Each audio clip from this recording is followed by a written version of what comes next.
Okay. Um, so Trudy, I'm gonna talk to you regular, not anything crazy. Okay. Um, so can you explain like the process of how like the baskets are made and like the backstory to them and stuff like that for Charleston? Okay. Well, as you know, this art is called Sweetgrass basket weaving, Right. and I have all of the materials around me that we use. Right now, I'm putting some palm in. The palm is very special because this is what holds our baskets together. Hmm. This this straw right here is sweetgrass. The men's harvest our material, and this is how they take care of their families. So we buy this from them. The sweetgrass. This is sweetgrass.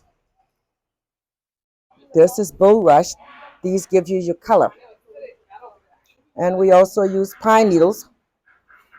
I don't have some pine needles on hand. Yeah, I do have because these are pine needles. Okay, Okay. gotcha. So first off, we let you know the material that we use. We use pine needles. We use bulrush. Hmm. We use sweetgrass, which is this grass. And we use the palms from the palmetto trees. Right. South Carolina's state tree, the palmetto palm. So we strip all our palms in pieces like this to weave our baskets, and we only need two pieces of tool to work with. This is we call it our bone, our nail bone. Back in Africa, they use the bones of pigs and cows, animal bones, but we call this our nail bone. A broken off spoon handle, a fork handle, and a pair of scissors to keep everything nice and neat. So this is an art that has been handed down from Africa, or we could say from slavery. We talk about the Boone Hall Plantation because a lot of our parents and grandparents lived at Boone Hall as sharecroppers. And from little children, 3, 4, 5 years old, we were weaving baskets. I'm in my almost mid 70s and I still love weaving sweetgrass baskets. And this is kind of how the technique is done. We go into every stitch and we pull it really, really tight so you can have a basket that really is secured and will be around for 100 years. Visit our museums and places, even in our personal homes. We have baskets made by our great great grandparents, grandparents, parents. And since we were doing it as children, I started when I was just 4 years old, sitting under the pecan trees with my grandmother. And you can't mix up and move around. This is a craft that you have to just sit in place, enjoy it, the different styles. This enables you to go from a circular basket. If you want to change the shape, then you move this around. You put this on a slant. Right now, I'm going in a circle with this. If I want to like spread it out, then I'll put it on a slant. If I want to bring it straight up, then I lay it flat.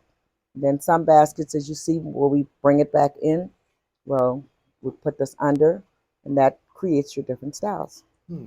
And so I'm assuming because you mentioned Boone Hall, which is still local. Can you trace your family lineage back to Boone Hall as well? Yes, and I will do that right quickly with you. There's a book over here. The author is Joyce Coakley. Miss Joyce Coakley is the author of this book, and it's called Sweetgrass Baskets in the Gullah Tradition by Hmm. Joyce V. Coakley. Well, out on the highway at the very first basket stands, I'm always proud of this page in her book on page 15. That little guy is my dad. He's nine Oh years old. wow. He's my Okay. father. And that's my uncle at 3. That's my Aunt Viola at 16. And just about close to 5 years ago, we celebrated her 100th birthday at the Boone Hall Plantation That's because beautiful. they Congratulations. spent quite a bit of their young life at the Boone Hall Plantation. So it's called Sweetgrass Baskets and the Gullah Tradition. Awesome. Here, I'll take that from you. Okay, I forgot to show you the most popular people. Go ahead. Yeah, of course, of course. Okay, okay, okay, okay. Where are they? Jesus. These are my grandparents. It's my Maggie and Walter Jefferson. Okay. Okay, at Boone Hall, there's a story in here that talks about my grandfather. At one of the cabins on Tuesday nights, they had church services on Tuesday nights for the sinners, and I think Thursday night was for the saints. And my grandfather would always do the prayer and sing a hymn. So I'm proud to tell the story about them. So Boone Hall is very special to me. Every year in the month of January, the Oyster Festival is held at Boone Hall, Hmm. and I'm always there doing hands-on with the children, making the Palmetto roses. Right. So that's a wonderful event that's every year at the plantation. So, and I'm curious too, Trudy, like, I mean, these baskets, I mean, I'm assuming they take a good bit of time to put into. So, how many days a week do you dedicate to like the basket weaving and whatnot, roughly? I know that it probably depends and there's a variation, but Well, you know what? I'm just so grateful for this, and because of it, we do so much to reach out to young people, special needs children. When I was running my hair salons and stuff, maybe once or twice a week, but now that I'm retired from that, I don't think there's a day that goes by that I don't do something. Mhm. That everybody's not able to do that, but if I'm not making roses, I'm doing some type basket. We go and do shows and stuff, demonstrations. So it's just one thing about it. If you're not in the mood or you don't feel like doing it, then it's like leave it alone because you're not going to do your best work. Right. So you should really be in the mood for doing this. You make better speed. You enjoy it. It's like therapy. It's like very therapeutic. It's relaxing. Okay, and how long have you been at this? Would you call it a storefront? Like, how long have Oh, you been specifically here for by waterfront? I imagine you could. It's been many years. It's close to maybe about 15 years. Mhm. Just right here, meeting all the people at Joe Riley's Waterfront Park. This is where I've been for quite some years, and because of being here, it's been a blessing because we have reached out to so many tourists have been coming back year after year, and they make it a point to come by. And We just had one stop by here. You're a pretty popular woman. the Everyone's grandma. the grandparents, the children, and a lot of the children bring their even some of the trips that we go on is because of the children. They will say to their mom or their grandma, "Can we get her to come to our state? Can she do this or she do that?" And we've done it so many times. Okay. Yeah, I just love children. I've worked with children all my life. I was a teenager and superintendent of Sunday school, so I Wow. still, as a teenager, I was superintendent of Sunday school. So I just love children. And it seems like you're very much a people person. Like everyone that walks by, and it seems like that this is a really good fit for you then, because Oh yeah, like I say, it's my medicine, it's therapy, that's beautiful. meeting and talking to people. Just like I'm talking to you today. Exactly. You Hey, we feel just like met. you just feel like a grandson to me.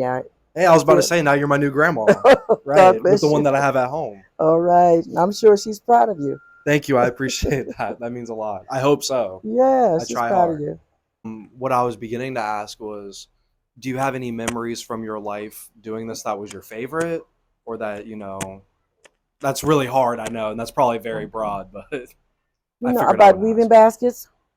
Yeah, just whether it's like with family or meeting people. I talk about my grandmother, practic I wouldn't say practically every day, every day. I probably would lie if I say I didn't do it every day. Yeah. That's my dad's mother who lived next door to us, and that I showed you in the book. Mm-hmm. Such a good memory of her because my mother had 12 of us. It was six girls and six boys, and I was like in the middle. I'm like the sixth child. And every day before, back then, we didn't go to kindergarten and stuff. We started school from the first grade. Right. But and where our house was, it was right next door, the first house from the elementary school that we went to. And just sitting at 4 years old outside under the pecan tree with my grandmother teaching me how to do this. And I always wanted to prove something to her. And they would just let us do the little round coaster baskets. like this, just keep going around in the circle, pushing it in, going around in the circle. And I remember one day she left me out there, and she said, just keep sewing, because we call it sewing. Just keep sewing until I come back. And I picked up her basket, and just like this one I have in my hand, I saw when she would bring it up. So I took her basket and I started going flat and almost the entire row before she got back.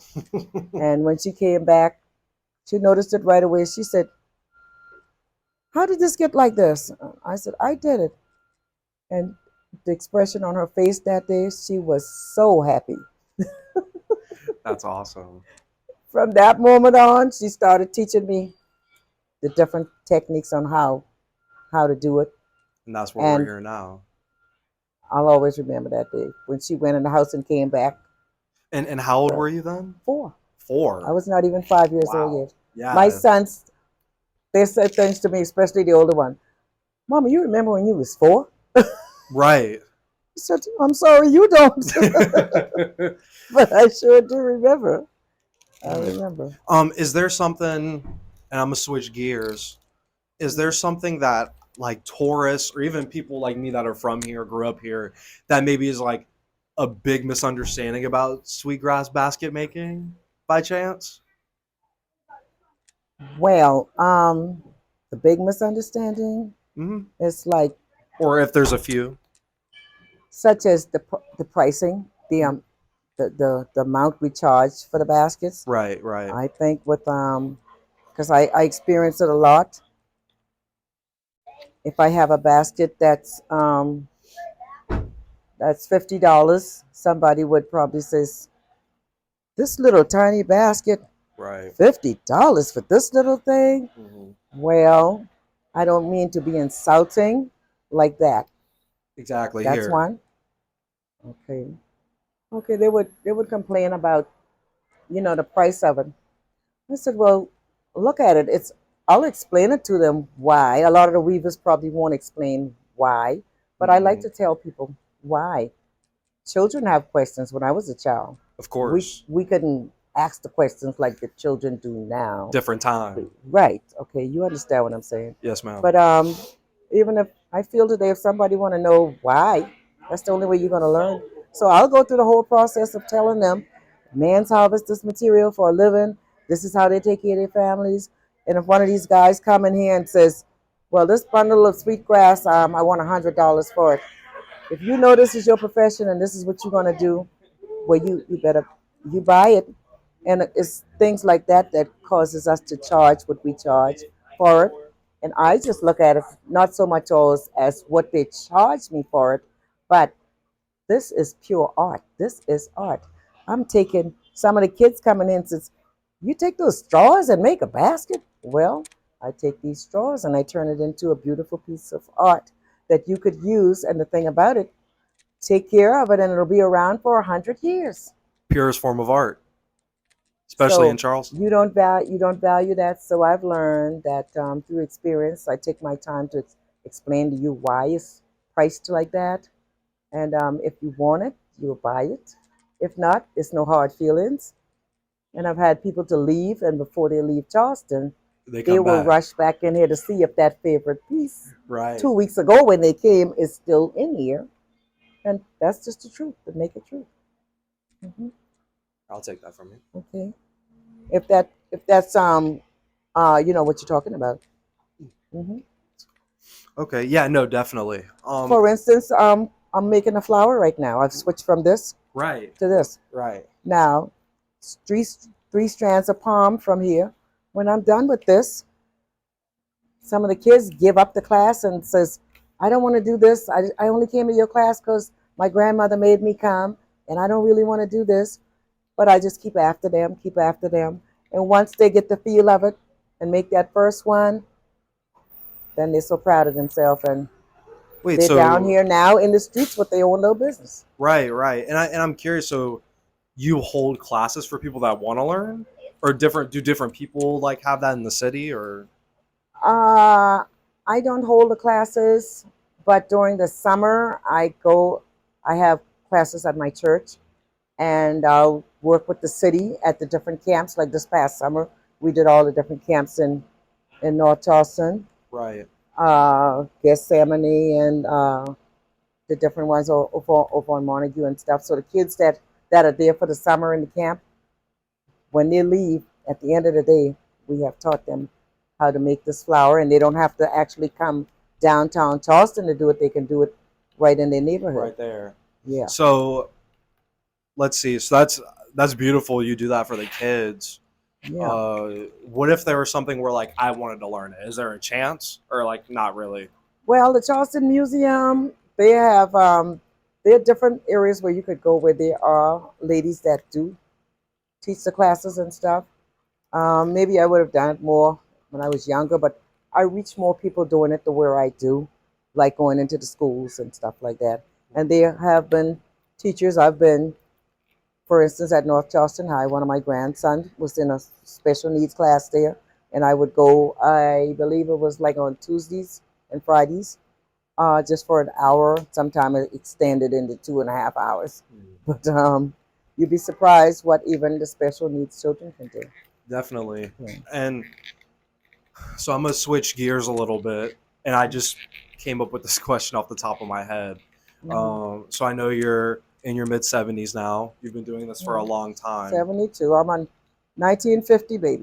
1950. There we go. Excuse me. Not quite mid 70s yet.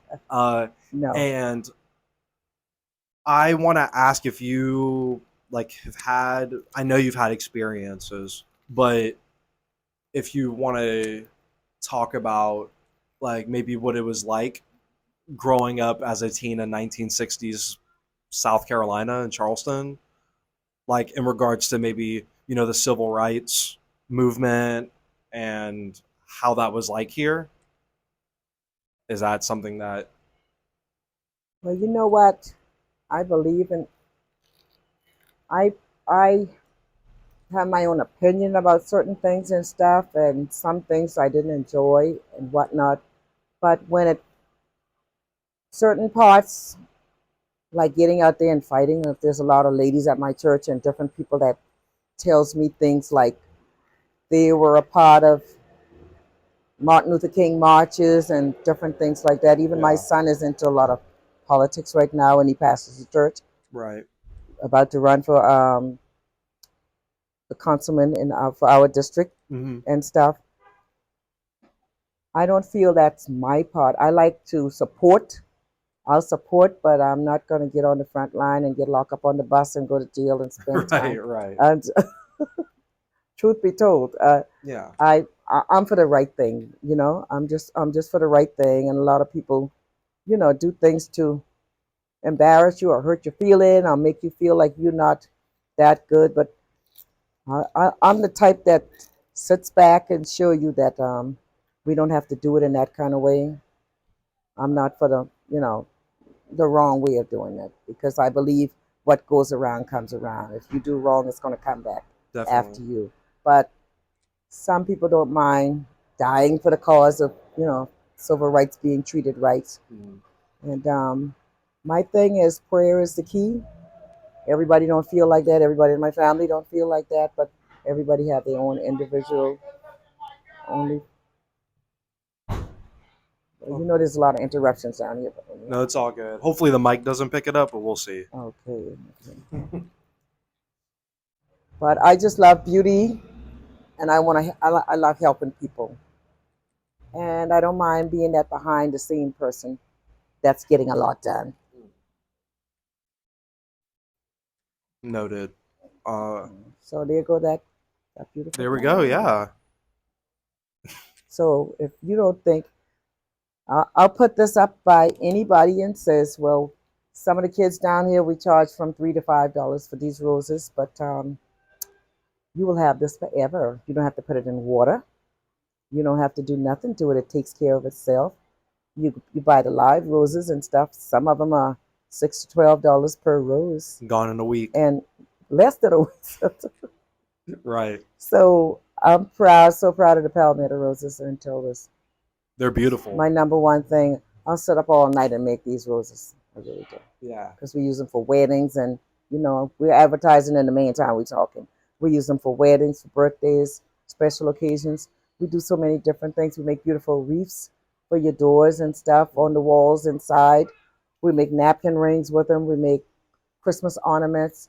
So it's just so much we can do with this until I'm not threatened by what we charge for it because it's a beautiful work of art. Yeah. You know Hmm. your worth. That's right. Was there ever a time, because I love your passion for it and your love for it. Oh, yes, I do. Um, was there ever a time where you like took a break, or you were maybe tired or anything like that, or have you always just been, you've always just Oh, yeah, loved it? you have to take breaks because um, I haven't never experienced that, but some of the weavers have, quit doing the baskets completely because of arthritis and different, Right. because this is work. I mean, Oh, you really, hours and and hours. I just love using my hands. Like I told you, I worked in the hair salon business for many, many years.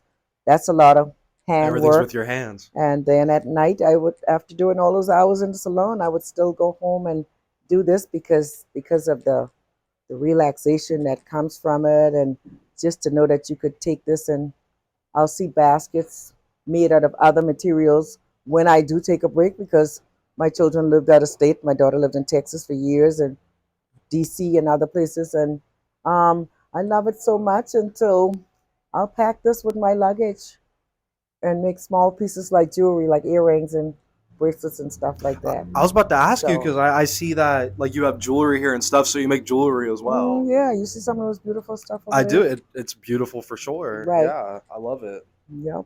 Earrings, bracelets, necklace, the keychains over there that's Hmm. hanging, some in that basket. And those are wonderful souvenirs. I think my grandparents, our ancestors would be so proud of us because when they were in the basket business and we were children, they just made baskets for everyday use in the houses, like bread baskets and fruit baskets, and Sure. they used them to work the plant. They were started out making them for work in the plantations. Boone Hall was like a cotton plantation, and Yeah. they used them to sift the rice and different stuff. But now we have taken this and went so far with it. It's at the Smithsonian, it's in the museums, it's top notch for Charleston. It really has made Charleston Yeah. very popular. It is Charleston. People come from around the world. Yeah. It's a Charleston thing, and we are part of it. And I'm glad to know that I'm right in that circle, Right. part of it. Definitely. And so I know it's been passed down for generations, like from your family. Do any of Hmm. your kids do it? I know we talked about it when we first met. Like you talked about your kids, and one of Hmm. them's an electrician. Right, Um, right. My daughter, I have one daughter. My daughter, after all these many years, she knew how to make the roses a lot, but just in her 40s, she's just starting to do the stitches, and she mainly does the wreaths for me, and she's doing the one practically these circles that you see in here. right. Yeah, that's Deidre's work, so I'll talk about her in this. Yeah. Shout her out. Yeah, in her 40s, she's just getting into the hobby. I was a hobby for her, but she's doing a good job. Yeah. Have a good teacher. But my three sons, the youngest, Aaron knows exactly how to do the roses, but he's so busy. He doesn't sit down and do it, but Mhm. he knows how. Right. And the other two sons, well, at least all of them know how to harvest the material. Okay. Gotcha. So they're into it in one way or another. Okay. Yeah. Because Hmm. that was the next thing I was about to ask, was that, if like none of your kids did it, um, would it have The made you sad? grandchildren do so. That Oh, okay. There Oh you yeah, go. the There you go. grandchildren were part of my life down here at Joe Riley's Waterfront Park from the time they were 4 or 5 years old, and they're in their 20s now. Hmm. But oh my God, they came down daily with me. We came down even for the holidays, 4th of July, and it was a pleasure for them. They've traveled with me. So grandchildren are very special. It was my grandmother. My mother was a wonderful weaver, but Mm. my grandmother was that person that had that patience, and I actually sat down with on a daily basis and weave the baskets. Got you. Got you. Um, Dang, there was something I was about to ask and it left my mind. It sure did leave my mind. Mm, Hmm, here. It just intrigued. They just think this is a wonderful art, and we add so much other stuff because we add the popcorn berries. Everything is like locally grown here, and everything is from nature. Even the vines from the trees we make the wreaths out of, especially during the holiday times and stuff. So I mean, it's just so much to this too. And I want to be able to shout you out. I know you're here. On the pamphlet it says Mount Pleasant. Hmm. Um, so is there anywhere else besides right here, like right outside of Waterfront Park, that people can find you or find others? I know the market. Right. A lot of people do it as well. Okay. Well, this originally started on Highway 17, Okay. and that book that I told you, the brochure for the Sweetgrass basket weavers, the brochure, and there are several books, row by row, Sweetgrass baskets and the Gullah tradition. It gives you the whole history of it, but you're only going to find weavers here from Africa to Charleston. Mhm. And if you see or find people doing it in other states, trust me, there. Like some people says, they're in Savannah, they're in. I know a lady in Pennsylvania, but you could believe the root of it. It probably was a family member that left here. My Right. daughter was in Texas, and I would box up my palms because my granddaughter lived in Texas. She learned the art here, but I would box up my material and send it to Texas, and she would send the ready-made stuff back to Charleston. So personally speaking, you're gonna only this is a Charleston thing. We call it Definitely. a Charleston thing. And specifically West Africa, right? Right, Okay. Sierra Leone. Right, right. Gotcha. Yeah, Gotcha. that's the history of our basket weaving, and thank God. Some people look at it in another way, but thank God for slavery. Thank God for that movement that took place because maybe if it wasn't for that, and I believe it was all in God's plan. We can't change that. So it was a wonderful art that came with the slave movement. We never we never stopped weaving baskets from then up until now. 300 years later, we're still weaving baskets. Right. That's Isn't that beautiful. wonderful? Oh, this was something that I was going to ask you because I know you mentioned it earlier. Hmm. Uh, my parents were in their teens during Hurricane Hugo. Can you talk about Oh, like your experience with your Hurricane Hugo by chance? oh, Jesus. Well, Hurricane Hugo, I think it was September 21st, 1989. Somewhere in that area, yes, Yeah, ma'am. remember that day. It was a beautiful day. My hair salon was at Spring and Courtney. Mm-hmm. It was a beautiful day. I was working. My husband was at that time one of the superintendents for streets, for the historic streets of Charleston. And they weren't permitted to come home. They had to stay on the job. And he kept calling me saying, go to the school, take the kids and go to the school. And I stayed at the salon until I saw the weather. I think it was close to 3 o'clock start, acting up and let me get out of here. So the very next morning after the hurricane, my business that I had just remodeled the salon, and I mean, we were doing good business. The next morning, that shop was destroyed It's gone. right at Spring and Courtney Drive. That's where my hair salon was. Mm-hmm. So it was devastating because the very next morning we lost everything. I mean, it was a complete disaster. And thank God for the basket weaving because it was during that time that my mother was a basket weaver that was on the roadside, in Mount Pleasant, and I had the opportunity to just weave baskets and sold them to my mother. My mother was my lifeline during that time, Right. and we was just so grateful during that time because that the basket weaving business didn't die. It kept going. So I have memories of Hurricane Hugo that I want to just wipe away. Of Never course, of remember. course. But we bounced back, and thanks be to God, Right. was an experience. It really was. Definitely. And that was, well, you took away the question that I was going to have, like, how did it affect the Sweetgrass basket? But you already answered it, so that works out. Um, Right. let's see. Hmm. Yeah. Yeah. Well, I think that's about all that I have for you. Because I know the future is going to be perfectly okay with you, with your grandchildren and your Hmm. daughter doing it. Um, before I go, is there anything that I didn't ask that I should have asked you?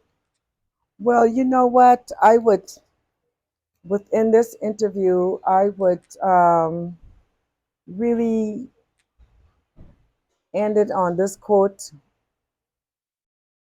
I love Charleston. I've always loved Charleston. I call all over Charleston, Mount Pleasant, James Island, Goose Creek. Right. I just, the Palmettos. Group it all together. Um, and personally, to the city of Charleston, we always give thanks to Mayor Riley. Mayor Riley was very instrumental in us being here, and to Mayor Tecklenburg. Miss Sandy has been down here several times to encourage us, and to the officials of Charleston, I really thank them for giving us the opportunity to do what we do, because of the sweetgrass basket weaving and being able to be down here at the park, we have blessed so many lives.